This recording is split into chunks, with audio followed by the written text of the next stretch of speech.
Hello and welcome to the SciFirst MovieTalk episode. So, I've reached the end, sadly, of my Star Trek movie journey. It has been fantastic to rewatch all of the Star Trek films as part of this review series, but sadly, yes, this is it. Perhaps not all of them have been created equal, but it has been a blast, and in any event, with some truly mind-blowing action, some great comedy moments, and of course some absolutely out-of-this-world stories. So, in finalising my journey into the world of Star Trek movies, well, at least until they release another one, here's to hoping. In this episode, I'll be discussing the 2016 science fiction movie Star Trek Beyond, which marks the 13th and currently last theatrical outing for the Star Trek franchise. So, in a change of pace, following the last two movies in the series, whilst the director of those, J.J. Abrams, whilst he was actually gallivanting off in a galaxy far, far away, the directorial mantle passed to Justin Lin in his Star Trek movie directorial debut, after bringing us a sizable chunk of the Fast and Furious franchise from 3 through 6, I think, and the upcoming, at the time of this review, Fast 9, which hasn't yet been released. So, as a disclaimer, I will probably give some spoilers for this film and others in the Star Trek series, and so please do switch off now if you don't want to hear any plot details for those films. But please do come back when you've watched the films, let me know what you thought, and of course finish the review. So, this is the third movie in the so-called Kelvin timeline series of Star Trek films, which introduced us to the origins of Captain Kirk and his crew, played by different actors to those in the original series, in an alternative timeline to the main canon of the Star Trek universe, based on events which transpired at the end, at the beginning, not the end, but the beginning of the first movie in the mini-series, if you like, 2009's simply titled Star Trek. The movie starts 3 years into the Enterprise's 5-year mission, which they embarked on at the end of the previous movie, 2013's Into Darkness, to explore strange new lands, to go where no one has gone before.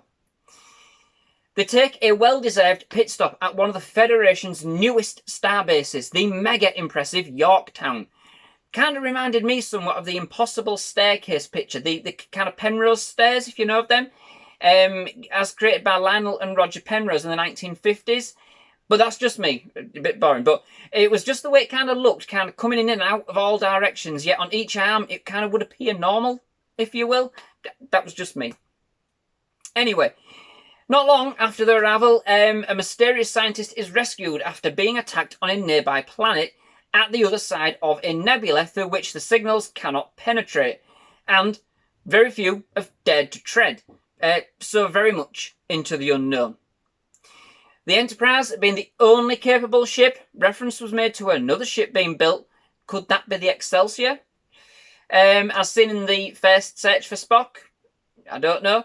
They don't actually say in the film. Perhaps that's setting up for another film. Anyway, as the only capable ship in the range, the Enterprise and its crew set off on a rescue mission to save the rest of the stricken crew, but no sooner do they transverse the nebula than they are ambushed and attacked by a formidable unknown enemy.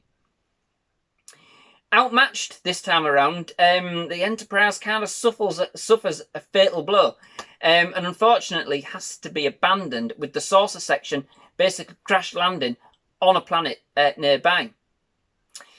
Most of the crew, however, are kidnapped by the enemy, whose leader is identified to be Krall, as played by Idris Elba, with basically only a handful of escaping, making it to the planet's surface. On the planet, Kirk, Spock, Scotty, Bones and Chekhov, as played by Chris Pine, Zachary Quinto, Simon Pegg, Carl Urban and Anton Yelchin respectively, team up with Jayla, as played by Sofia Boutella, an alien whose people and family had also been taken by Krall in order to mount a daring rescue mission to the rest of the Enterprise crew and stop Krall from using a weapon of unimaginable destruction on Yorktown. So, firstly, you can tell that this film has basically a different directorial style than its two predecessors. One of the most noticeable differences for me was kind of the shaky filming style, which is more prevalent in this film. At times, it can be a little bit too much, and I did have to turn my head away a little bit to rest my eyes, which can be even worse in 3D, believe me.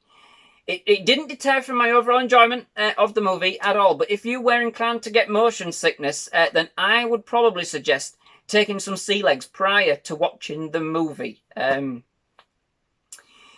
The other difference was the handling of the Enterprise itself when kind of exiting space dock, for instance, and when travelling through warp. These elements seemed a little bit more rushed in this film and were presented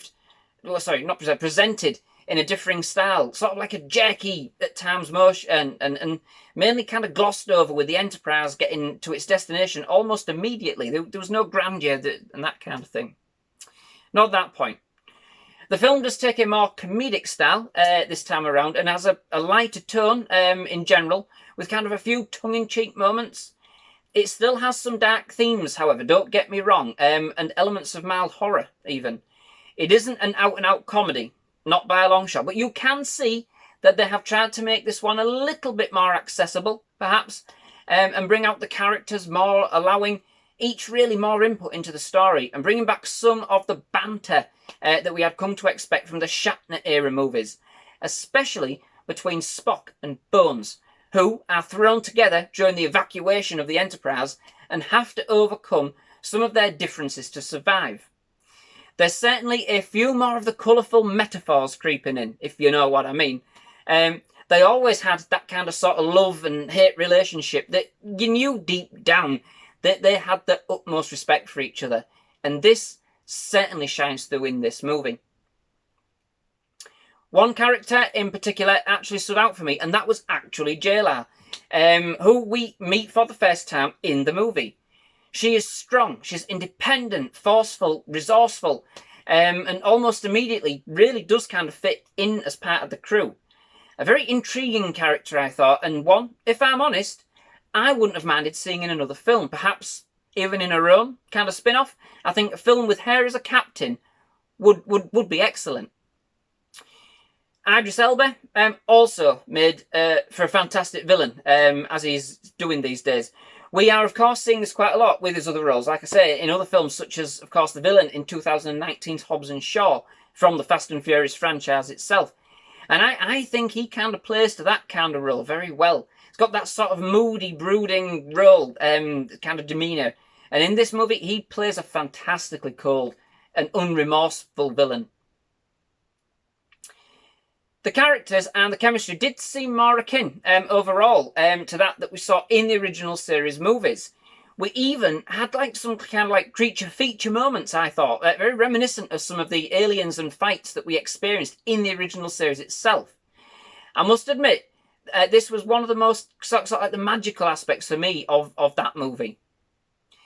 The special effects, though, were actually also awesome, with some truly breathtaking visual cinematography.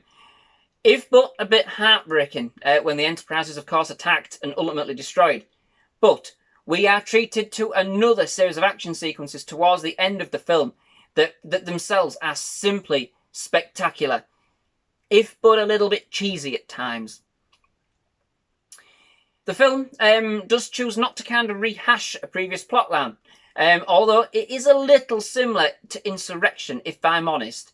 Not entirely, but a little in some of its elements, albeit more macabre.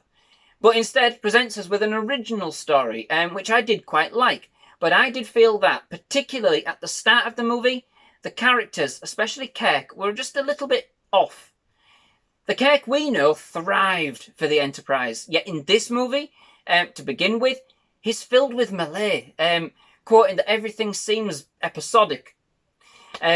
It seemed like everything he had worked for, indeed thrived for, became a bit mundane. And that, to me, regardless of what timeline you're in, that was never Captain Kirk. Never.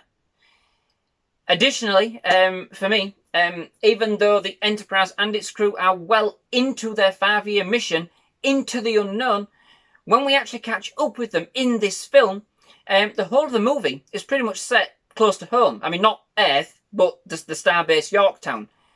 The world on which they found themselves is not very unique. It's picturesque, agreed, but nothing out of this world. You get a sense that there was once an advanced civilization on the planet, but they've long since left, leaving behind only the dwellings and some quite, well, very dangerous technology.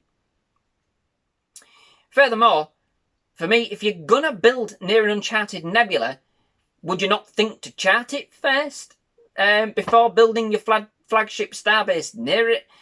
Obviously, the site surveyors did not do their job properly on this one. And given that there was an enemy on the other side of it, point proved.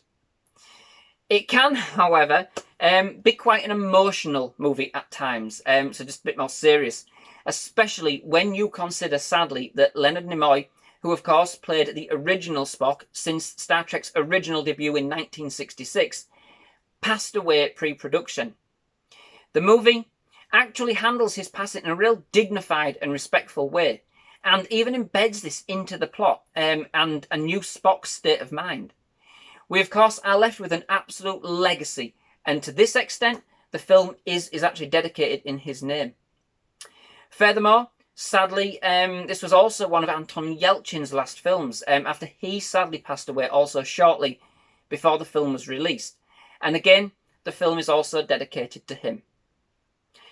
Overall, with an excellent story and some amazing special effects, this film is, to be fair, a worthy addition into the Star Trek movie franchise. It's with a lighter tone than the other two movies which preceded it. It lent itself to further character development and some further great banter amongst the cast, introducing a strong and intriguing character along the way. It was a bit cheesy towards the end, but it did fit in well with the lighter tone of the movie, and admittedly, it was more akin to a classic, I thought, Star Trek story than we had seen in the Kelvin timeline up to this point. Just perhaps not quite as adventurous as I expected it to be. So, that brings me to the end of this episode. Thank you very much for watching. If you have liked it, please leave a like. Please do hit that subscribe button. But most of all, please do come back to SciFirst MovieTalk for more movie reviews, more trailer reactions, more movie-related episodes of all kinds of descriptions as we get moving and grooving. But yeah, thank you very much for watching. Goodbye.